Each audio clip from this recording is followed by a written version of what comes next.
Welcome to the Arlington Street Church podcast.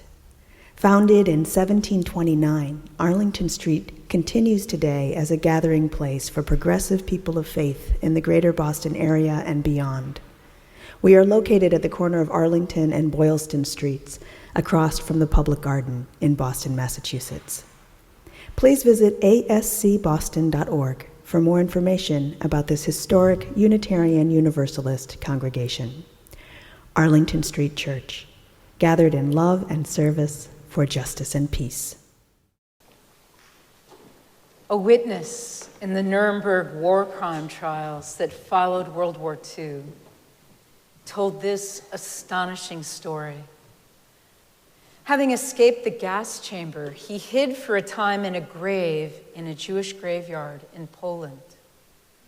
In a grave nearby, a young woman gave birth to a baby boy, assisted by the 80-year-old gravedigger.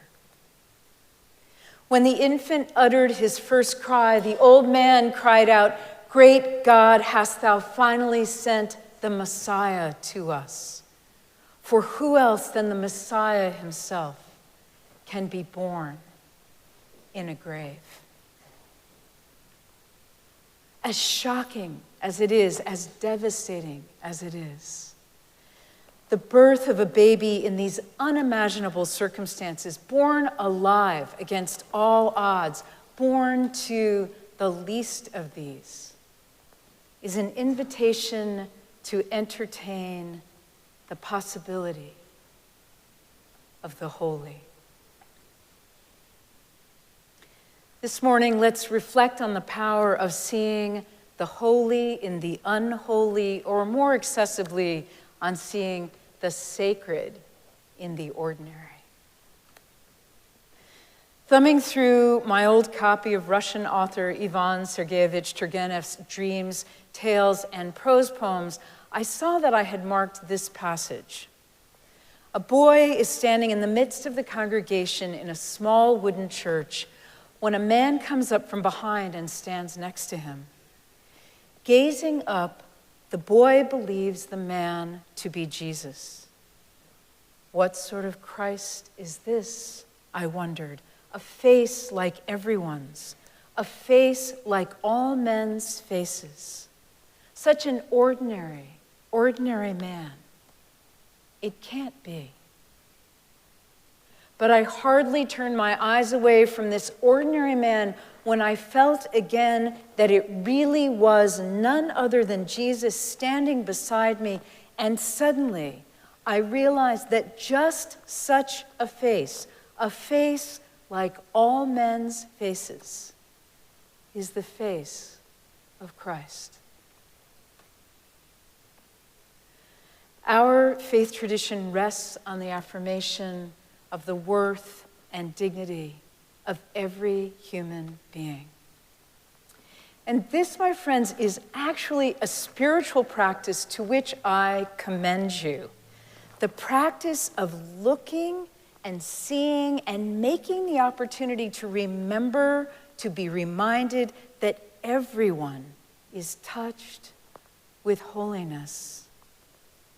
Making your way through the aisles of a grocery store, let your eyes rest for a moment on someone and imagine that they are actually a holy person, a prophet or a saint put in your path to teach you something important. Find your heart. Now find the next person. And the next. Repeat. The more unlikely, the better. From the guy behind the meat counter, to the person whose cart is blocking the aisle, to the woman in front of you in line at the cash register. Imagine every one of them infused with the sacred. Suddenly, everything has the capacity to shimmer. Everyone, everything, shimmering.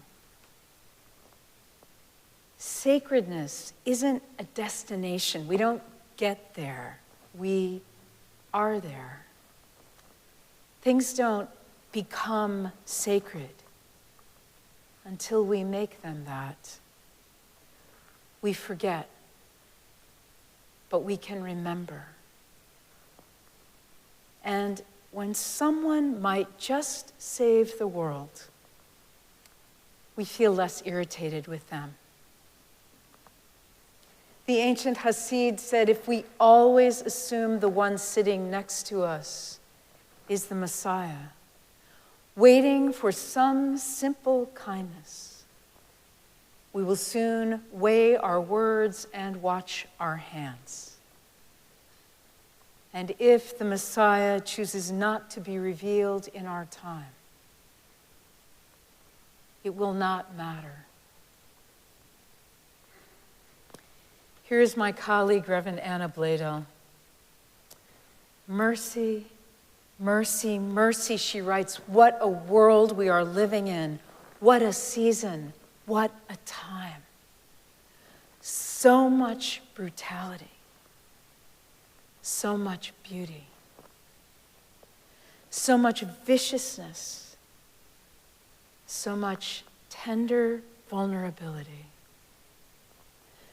So much loss, so much love, so much devastation and destruction, so much delight, so much contempt, so much care, so much abuse of power, so much creative power pouring forth in stories and music and poems, so much pain, so much passionate blessedness, so much generosity. She concludes, our world is wholly a mess. Our world is shot through with holiness. Holding these dualities is a choice, a way of seeing and listening, a way of being and doing, a choice that we make over and over until we feel a change of heart. In his ordination to the Catholic priesthood, American Bishop Fulton Sheen made a vow to keep a holy hour every day of his life, and encouraged everyone to do the same, a holy hour every day, or at least once a week. His would look different from ours, but the idea is enchanting. What would your holy hour look like? What would you do or not do? Opportunities to see the sacred in the ordinary, or to transform an ordinary moment into a moment infused with sacredness, are everywhere. This can be about praying with our hands and feet. Could we reach out to someone for whom we are grateful and thank them? Choose one thing to which we want to give our full attention. Clean up a mess, even if we didn't make it. Rather than using the lens of seeing the sacred in the ordinary, physicist and philosopher Karen Bard suggests we look for the opportunities for justice. Justice, she says, which entails acknowledgement, recognition, and loving attention, is not a state that can be achieved once and for all. There are no solutions. There is only the ongoing practice of being open and alive to each meeting, each interaction, so that we might use our ability to respond, our responsibility to help awaken, to breathe life into new possibilities of living justly.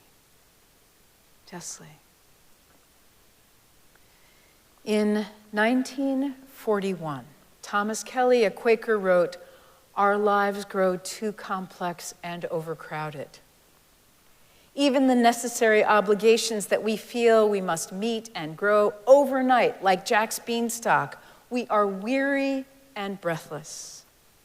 In regret, we postpone till next week or next year that deeper life of unshaken composure in the holy presence, the life where we sincerely know our true home is. We postpone for this week, this day, this hour is much too full. And we know and regret that our life is slipping away with our having tasted so little of the peace and joy and serenity we are persuaded life should yield to a soul of wide caliber. When Peter Fleck, my beloved friend and colleague of blessed memory, was a student in Amsterdam, he attended a high school in which improbably there were a number of beautiful stained glass windows.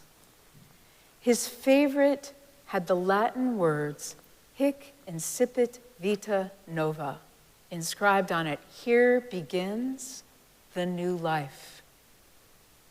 Peter passed that window at least twice a day, and it got to him.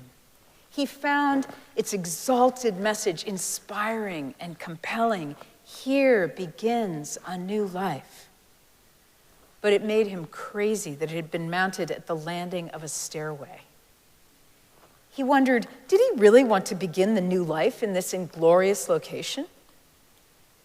And then he said, one day, he realized that a new life can begin in any place, at any time, in passing, as it were, without fanfare.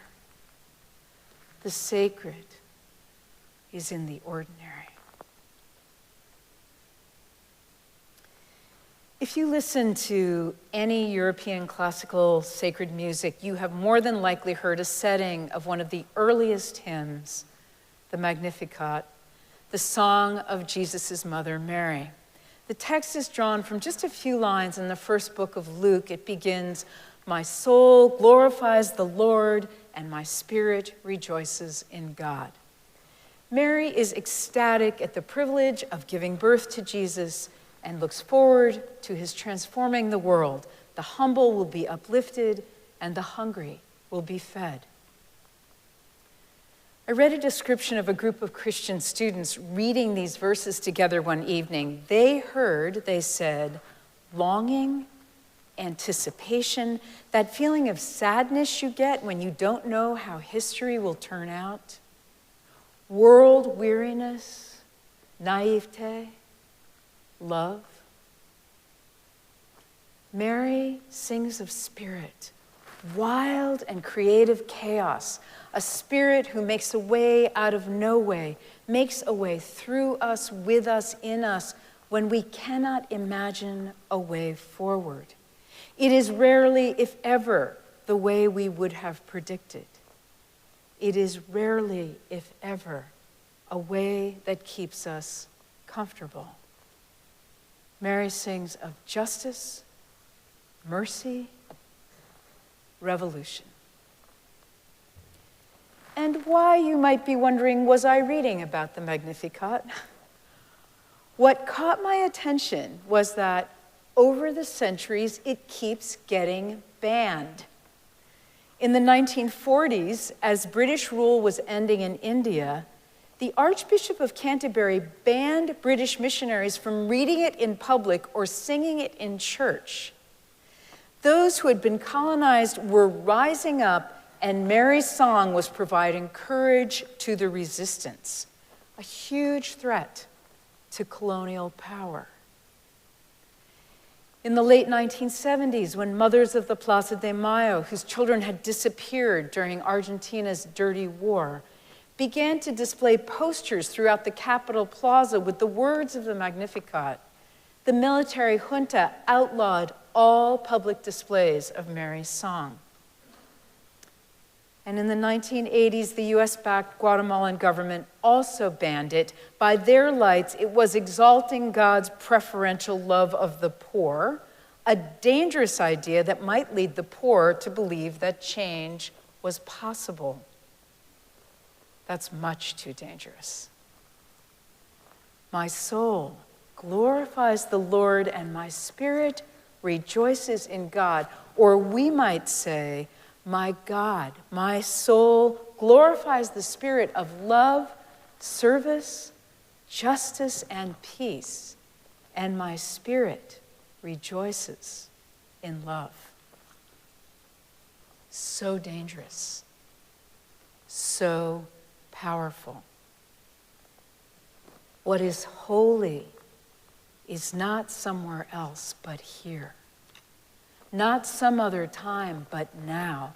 And it can happen not just to someone else, but to us. American author Annie Dillard wrote, "There were no formerly heroic times. There was no formerly pure generation. There was no one here but us chickens. And so it has always been, a people busy and powerful, knowledgeable, ambivalent, important, fearful, and self-aware, a people who scheme, promote, deceive, and conquer, who pray for their loved ones and long to flee misery and skip death. It is a weakening and discoloring idea that rustic people knew God personally once upon a time, or even knew selflessness or courage or literature, but that it is too late for us. In fact, the absolute is available to everyone in every age. There never was a more holy age than ours, and never a less."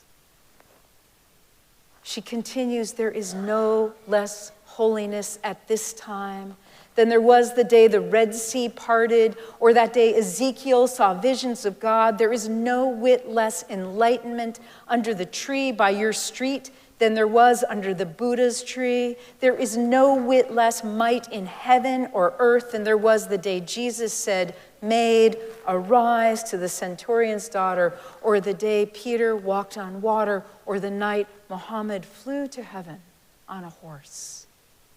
In any instant, the sacred may wipe you with its finger. In any instant, may the sacred wipe us with its finger." Beloved spiritual companions, our world is wholly a mess. Our world is shot through with holiness. May we practice seeing the sacred in the ordinary, practice holy hours of transforming ordinary moments into moments infused with sacredness. Here begins the new life. Amen.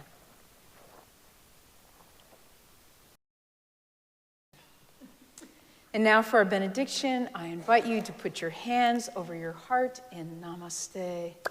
I honor the divine in you.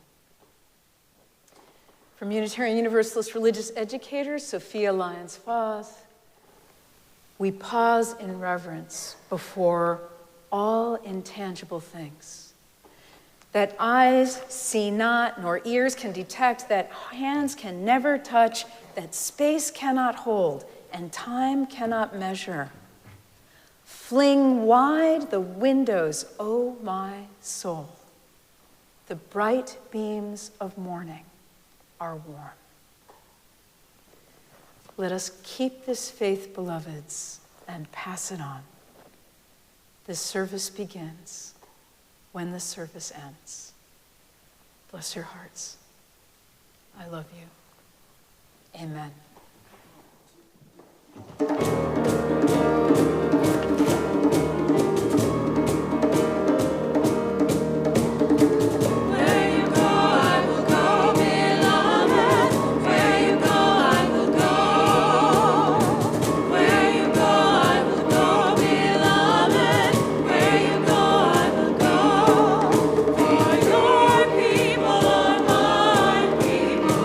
Your people